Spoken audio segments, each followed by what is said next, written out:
Price the lord brothers and sisters. யோசுவா புத்தகத்திலிருந்து கேள்வி பதில்களை நாம் இப்பொழுது பார்க்கலாம்.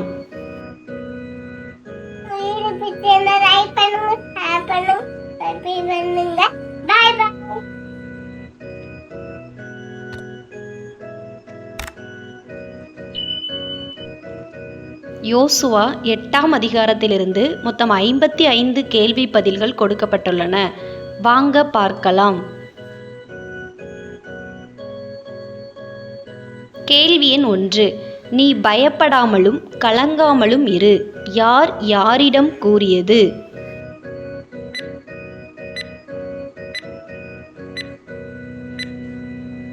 விடை கர்த்தர் யோசுவாவிடம். யோசுவா 8ஆம் அதிகாரம் 1ஆம் வசனம். கேள்வி எண் 2. எவர்களை கூட்டிக் கொண்டு ஆயி பட்டணத்துக்கு போக கர்த்தர் யோசுவாவிடம் கூறினார்?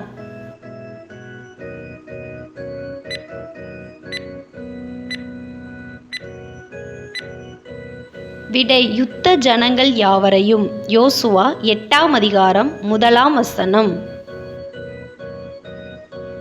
கேள்வி எண் 3. எதின் ராஜாவுக்கு செய்தது போல ஆயியின் ராஜாவுக்கும் செய்ய கடவா என்று கர்த்தர் யோசுவாவிடம் கூறினார்?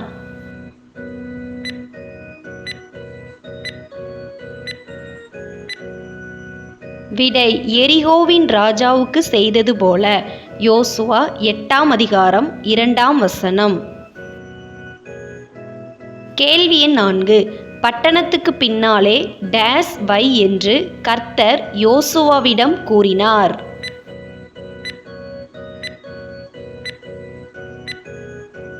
விடை பதிவிடையை வை. யோசுவா 8ஆம் அதிகாரம் 2ஆம் வசனம். கேள்வி எண் 5. எந்த பட்டணத்துக்கு பின்னாலே பதிவிடையை வைக்க கர்த்தர் கூறினார்?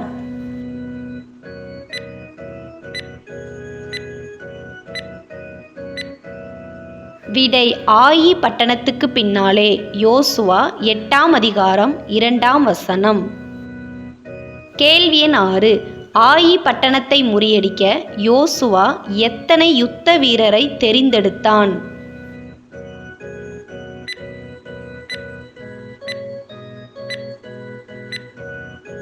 விடை 30,000. யோசுவா 8ஆம் அதிகாரம் 3ஆம் வசனம். கேள்வி எண் 7. யுத்த வீரரான 30,000 பேரை யோசுவா எங்கே அனுப்பினான்?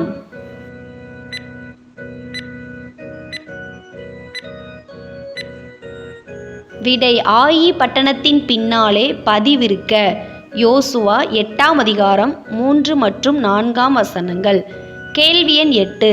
யோசுவா யுத்த வீரரான 30,000 பேரை பதிவிருக்க அனுப்பிய வேலை எது?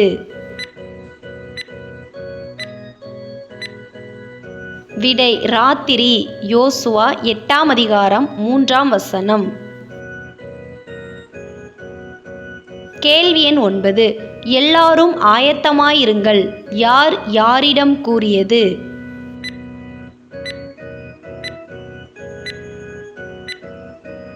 விடை யோசுவா யுத்த வீரரான 30,000 பேரிடம். யோசுவா 8ஆம் அதிகாரம் 3 மற்றும் 4ஆம் வசனங்கள். கேள்வி எண் 10. பட்டணத்துக்கு டேஸ் போகாமல் எல்லாரும் ஆயத்தமாயிருங்கள் என்று யோசுவா யுத்த வீரரிடம் கூறினான்?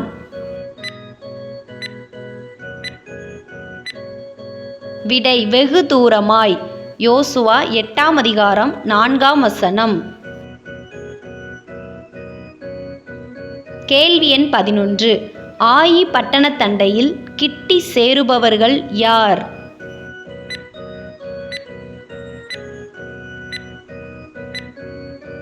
விடை யோசுவாவும் அவனோடிருக்கிற சகல ஜனங்களும். யோசுவா 8ஆம் அதிகாரம் 5ஆம் வசனம். கேள்வி எண் 12. ஆயி பட்டணத்தை பிடிக்கும்போது யுத்த வீரர் செய்ய வேண்டியது என்ன?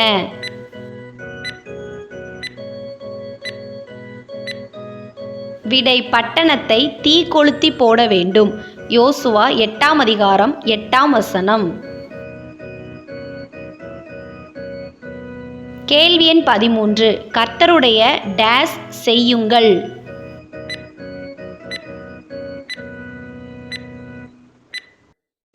விடை சொற்படி.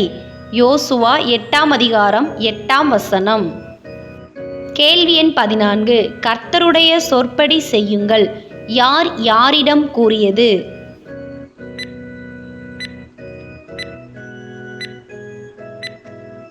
விடை யோசுவா யுத்த வீரரான 30,000 பேரிடம். யோசுவா 8ஆம் அதிகாரம் 8ஆம் வசனம். கேள்வி எண் 15 பெத்தேலுக்கும் ஆயிக்கும் நடுவே ஆயிக்கு மேற்காக பதிவிருந்தவர்கள் எத்தனை பேர்?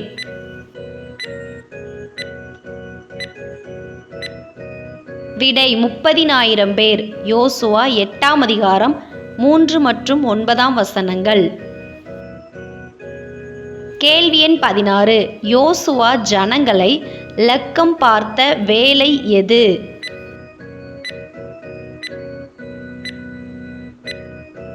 விடை அதிகாலை. யோசுவா 8ஆம் அதிகாரம் 10ஆம் வசனம். கேள்வி எண் 17 யோசுவா யாரோடே கூட ஜனங்களுக்கு முன்னாலே நடந்து ஆயியின் மேல் போனான்?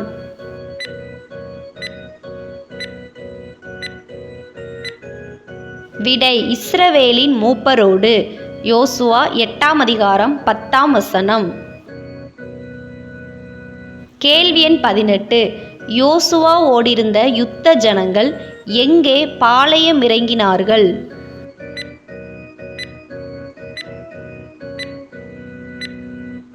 விடை ஆயிக்கு வடக்கே. யோசுவா 8ஆம் அதிகாரம் 11ஆம் வசனம். கேள்வி எண் 19 ஆயிக்கு வடக்கே பாளையம் இறங்கினவர்களுக்கும் ஆயிக்கும் நடுவே இருந்தது என்ன?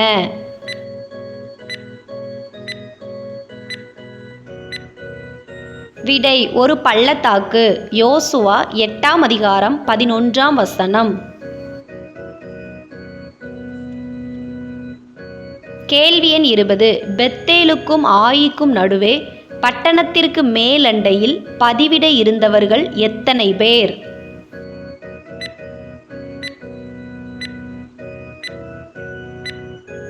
விடை ஏறக்குறைய 5000 பேர்.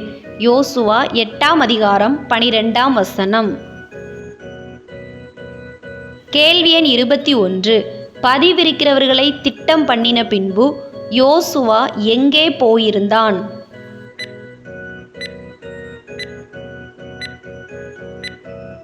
விடை பள்ளத்தாக்கிலே. யோசுவா 8ஆம் அதிகாரம் 13ஆம் வசனம். கேள்வி எண் 22 சகல சேனைகள் ஆயி பட்டணத்திற்கு டேஸ் பதிவிருந்தது?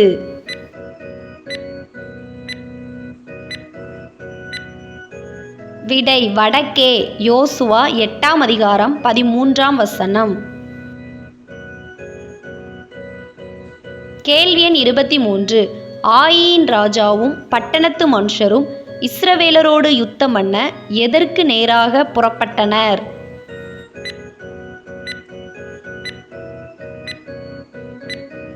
விடை சமனான வெளிக்கு. யோசுவா 8ஆம் அதிகாரம் 14ஆம் வசனம்.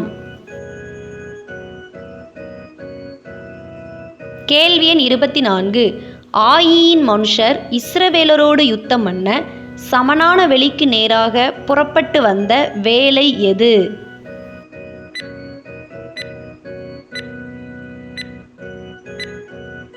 விடை அதிகாலை. யோசுவா 8ஆம் அதிகாரம் 14ஆம் வசனம். கேள்வி எண் 25 ஆயின் ராஜா எதை அறியாதிருந்தான்?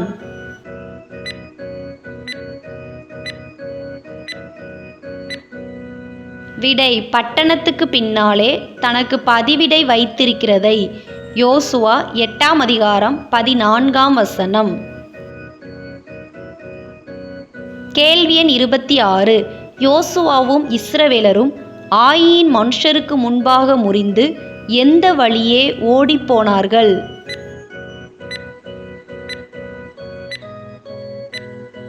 விடை வனாந்தரத்துக்கு போகிற வழியே. யோசுவா 8ஆம் அதிகாரம் 15ஆம் வசனம். கேள்வி எண் 27. ஆயியிலும் பெத்தேலிலும் டேஸ் பின்தொடராத மனுஷன் இருந்ததில்லை.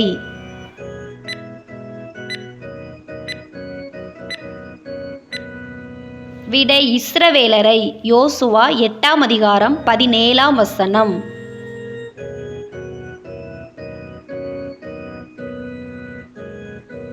இந்த வீடியோ உங்களுக்கு பயனுள்ளதாக இருந்ததுன்னா அந்த சேனலை சப்ஸ்கிரைப் பண்ணாதவங்க மறக்காமல் சப்ஸ்கிரைப் பண்ணுங்கள். அப்படியே பக்கத்தில் இருக்கிற பெல் பட்டனை கிளிக் பண்ணி ஆளுங்கிற பட்டனை கிளிக் பண்ணிக்கோங்க. அப்போ தான் நாங்கள் எப்போல்லாம் வீடியோஸ் போடுறோமோ அப்போல்லாம் உங்களுக்கு நோட்டிஃபிகேஷனில் வரும். இந்த வீடியோ உங்களுக்கு பிடிச்சிருந்ததுன்னா லைக் பண்ணுங்கள். நீங்கள் போடுற ஒரு லைக் தான் இந்த மாதிரி வீடியோஸ் போட இன்னும் எங்களை உற்சாகப்படுத்தும். வேதாகம தேர்வு எழுதும் உங்களுடைய நண்பர்கள் மற்றும் உறவினர்களுக்கும் இந்த வீடியோ ஷேர் பண்ணுங்கள், அவங்களும் பயன்பெறட்டும்.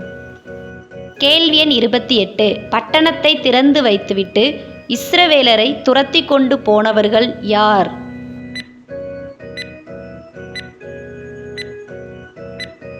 விடை ஆயி பட்டணத்தார். யோசுவா 8ஆம் அதிகாரம் 17ஆம் வசனம். கேள்வி எண் 29. எதை ஆயிக்கு நேராக நீட்டும்படி கர்த்தர் யோசுவாவிடம் கூறினார்?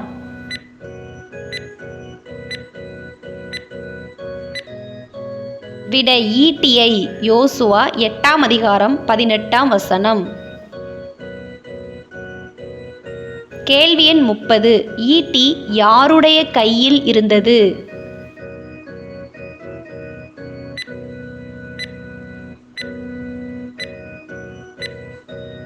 விடை யோசுவா. யோசுவா 8ஆம் அதிகாரம் 18ஆம் வசனம். கேள்வி எண் 31. யோசுவா தன் கையில் இருந்த ஈட்டியை எதற்கு நேராக நீட்டினான்?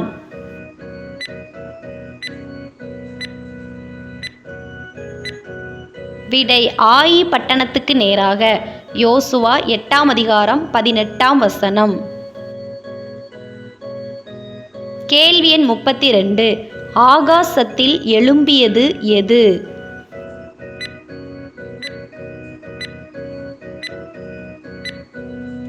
விடை ஆயி பட்டணத்தின் புகை. யோசுவா 8ஆம் அதிகாரம் 20ஆம் வசனம். கேள்வி எண் 33. தீவிரத்தோடே ஆயி பட்டணத்தை தீ கொளுத்தியவர்கள் யார்?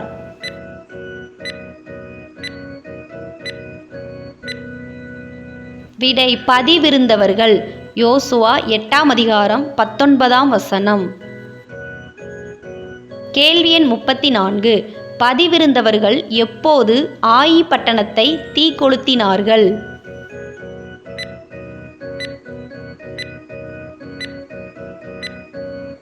விடை யோசுவா பட்டணத்துக்கு நேராக ஈட்டியை நீட்டினவுடன். யோசுவா 8ஆம் அதிகாரம் 19ஆம் வசனம். கேள்வி எண் 35. ஆயியின் மனுஷரை முறிய அடித்தவர்கள் யார்?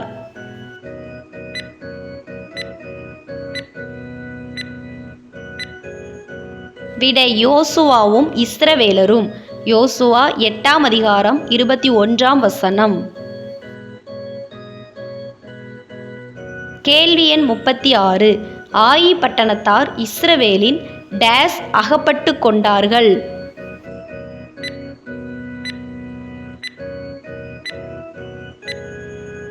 விடை நடுவே. யோசுவா 8ஆம் அதிகாரம் 22ஆம் வசனம். கேள்வி எண் 37. இஸ்ரவேலரின் பட்டய கருக்கினால் ஆயின் மனுஷர் எத்தனை பேர் விழுந்தார்கள்?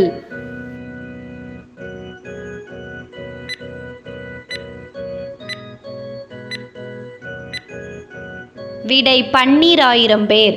யோசுவா 8ஆம் அதிகாரம் 25ஆம் வசனம். கேள்வி எண் 38. ஆயின் குடிகள் இஸ்ரவேலரை எங்கே துரத்தினர்?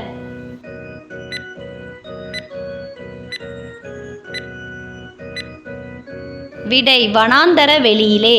யோசுவா 8ஆம் அதிகாரம் 24ஆம் வசனம். கேள்வி எண் 39. எதுவரைக்கும் யோசுவா ஈட்டியை நீட்டிக்கொண்டிருந்த தன் கையை மடக்கவில்லை?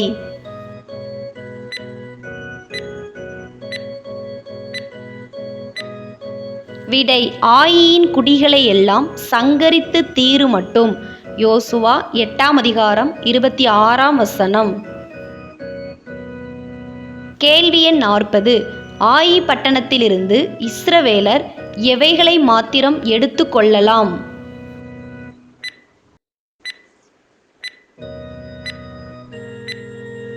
விடை மிருக ஜீவனையும் கொள்ளையையும். யோசுவா 8ஆம் அதிகாரம் 27ஆம் வசனம்.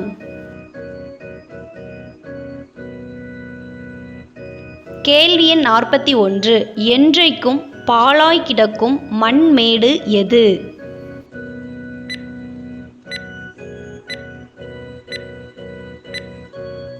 விடை ஆயி பட்டணம். யோசுவா 8ஆம் அதிகாரம் 28ஆம் வசனம். கேள்வி எண் 42. யோசுவா ஆயியின் ராஜாவை என்ன செய்தான்?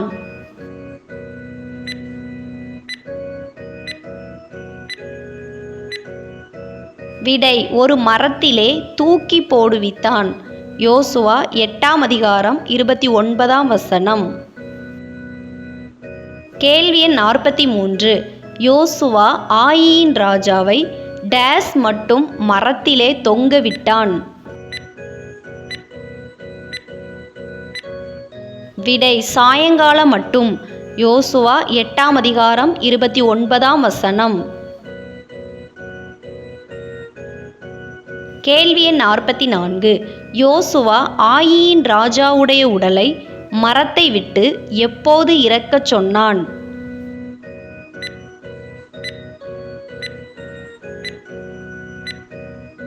விடை சூரியன் அஸ்தமித்த பின்பு. யோசுவா 8ஆம் அதிகாரம் 29ஆம் வசனம். கேள்வி எண் 45. ஆயியின் ராஜாவுடைய உடல் எங்கே போடப்பட்டது?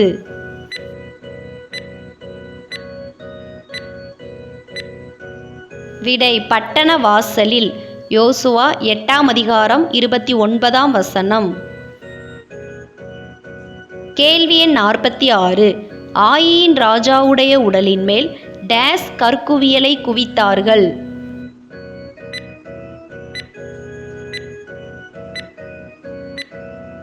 விடை பெரிய கற்குவியலை குவித்தார்கள். யோசுவா 8ஆம் அதிகாரம் 29ஆம் வசனம். கேள்வி எண் 47. கர்த்தரின் தாசன் யார்? விடை மோசே. யோசுவா 8ஆம் அதிகாரம் 30ஆம் வசனம்.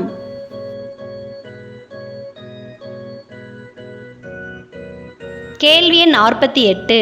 யோசுவா இஸ்ரவேலின் தேவனாகிய கர்த்தருக்கு எங்கே ஒரு பலிபீடத்தை கட்டினான்?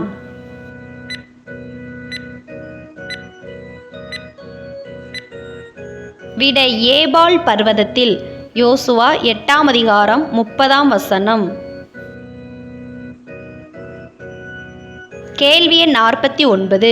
யோசுவா ஏபால் பர்வதத்தில் கர்த்தருக்கு எப்படிப்பட்ட முழு கற்களால் ஒரு பலிபீடத்தை கட்டினான்?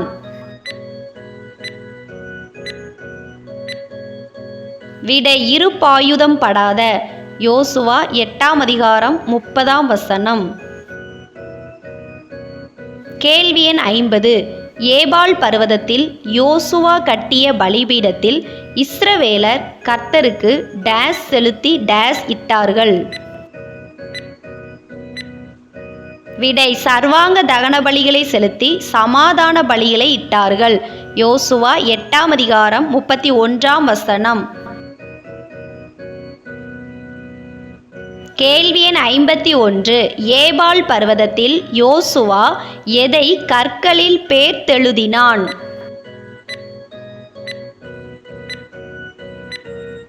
விடை மோசே எழுதியிருந்த நியாயப்பிரமாணத்தை. யோசுவா 8ஆம் அதிகாரம் 32ஆம் வசனம்.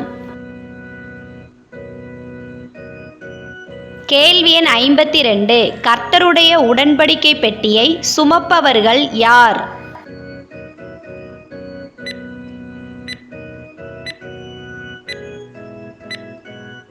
விடை லேவியரான ஆசாரியர். யோசுவா 8ஆம் அதிகாரம் 33ஆம் வசனம். கேள்வி எண் 53. உடன்படிக்கை பெட்டிக்கு இருபுறத்திலும் இஸ்ரவேலரில் பாதி பேர் டேஸ் மலைக்கு எதிர்ப்புறமாகவும் பாதி பேர் டேஸ் மலைக்கு எதிர்ப்புறமாகவும் நின்றார்கள். விடை கெரிசி மலைக்கு எதிர்ப்புறமாகவும் ஏபால் மலைக்கு எதிர்ப்புறமாகவும்.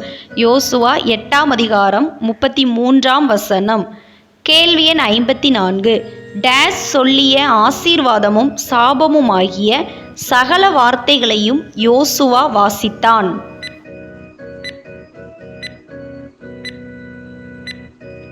விடை நியாயப்பிரமாணத்தில் சொல்லிய. யோசுவா 8ஆம் அதிகாரம் 34ஆம் வசனம். கேள்வி எண் 55. யோசுவா எவர்களுக்கு முன்பாக நியாயப்பிரமாணத்தை ஒரு வார்த்தையும் விடாமல் வாசித்தான்? விடை இஸ்ரவேலின் முழு சபைக்கும் ஸ்திரீகளுக்கும் பிள்ளைகளுக்கும் இஸ்ரவேலருக்குள் சஞ்சரித்த அந்நியர்களுக்கும் முன்பாக. யோசுவா 8ஆம் அதிகாரம் 35ஆம் வசனம்.